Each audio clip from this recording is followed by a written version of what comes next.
We're in Potsdam.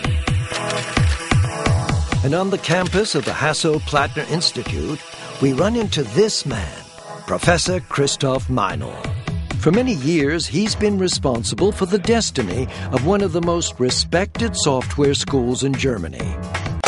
With the D.School system, we are delighted to be able to add a brand new color to the palette of educational opportunities in Germany. What Professor Meinl is talking about is concealed behind the walls of this box-shaped building next to the campus. The School of Design Thinking.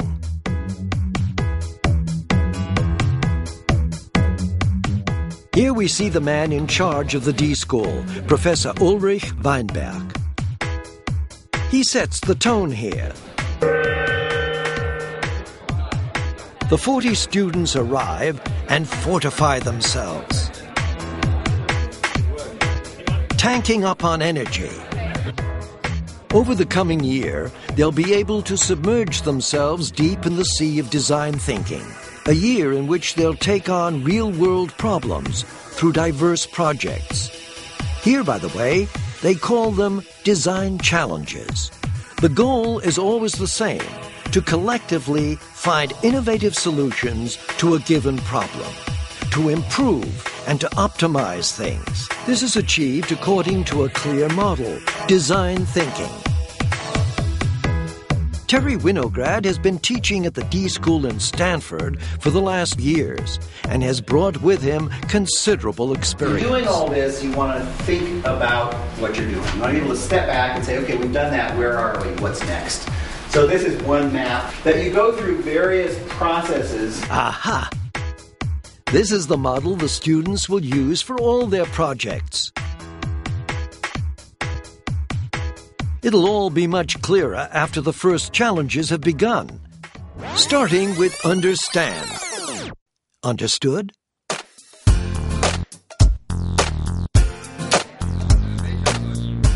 At this stage, each group's task is still very general, like this one.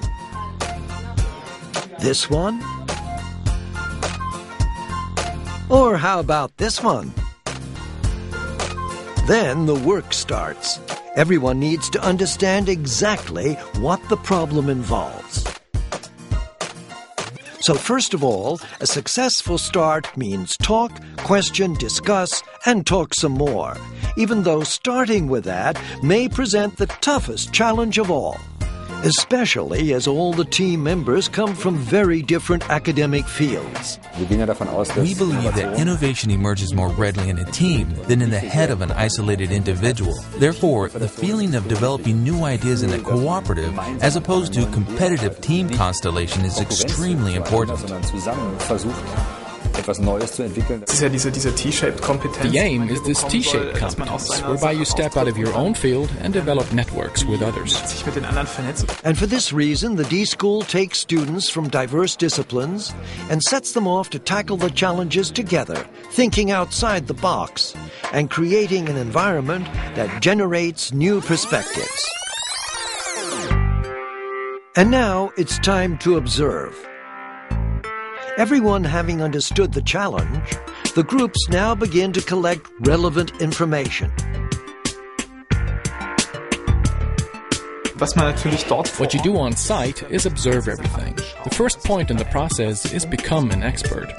To achieve this, it's important to look around, talk to people, and familiarize yourself with the experiences of consumers and employers. Step by step, each member of the group becomes a kind of mini-expert in the group's field of interest. But of course, it's only possible to become an expert oneself with the input and evaluation of those who are already experts. To facilitate this, the D.School draws on a wide range of solid partners in industry and commerce who facilitate the projects and keenly await the results. Our partners range from major corporations, medium-sized concerns, through to startup companies, as well as government authorities and NGOs. On its own, the Metro Group simply wouldn't be able to come up with the ideas that are generated here. This is in part because of our lack of lateral thinking, and in part because we are simply stuck in our ways. Now it's time to take a firm stand. Time to define a common point of view. A good idea starts with a shared perspective. Collate observations, compare ideas, and consider perspectives until the team finds a point of view with which to solve the problems. And what are the remaining ingredients for a collective design thinking point of view? First, you take about 100 to 200 markers. Add around 3,000 Post-its. Throw in a couple of movable walls and a solid helping of enthusiastic, clever minds. Allow to simmer for a few days, and voila! Suddenly, the individual positions become a collective point of view. Wait a moment. Does that all sound a bit too easy and far-fetched? Well, it is. In fact, you need more like 5,000 Post-its. The rest, of course, is true. Now that the point of view has been established, it's time to find the right idea. Everyone gets the chance to express the ideas they have accumulated in their minds. This is not just a brainstorm, this is a brain tornado. Now is the time to encourage wild ideas, to put criticism on hold, and to give free rein to as many notions as possible. Other than this, the only rule that matters is there are no rules. No idea is too crazy to be put on the table. Of course, it's also important to sometimes take it easy. As we all know, some of the best ideas come during the break. Bon appétit! Now that the idea has been found, the solution to the challenge is in reach. All the same, an abstract idea can only be made understandable when it's made tangible to others, in the truest sense of the word. What we're seeing here is the creative process at work. The point is to visualize the ideas so that they become tangible for our project partners and tangible for potential users. The prototypes begin to take shape and make tangible the often complex ideas behind them.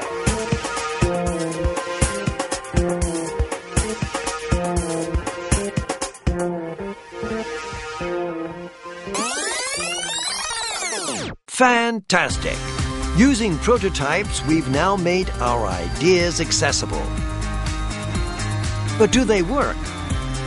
Are they usable? Will they be accepted? Extensive tests will reveal all.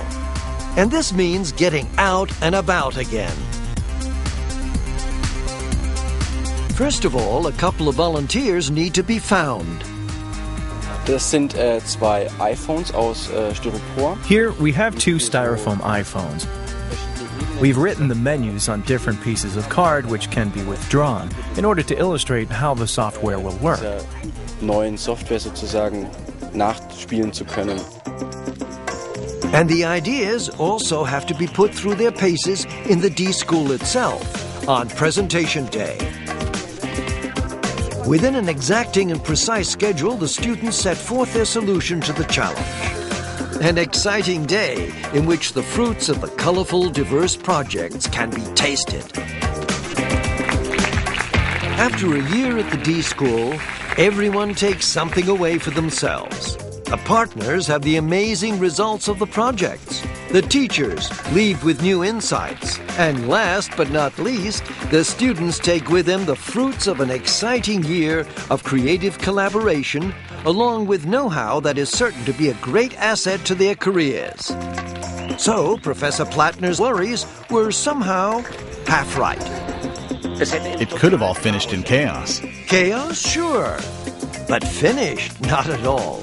The ordered chaos at the D.School has only just begun. And step by step, it will be breaking new ground and inspiring more minds. We can all learn something from this new and exciting idea. The idea of design thinking.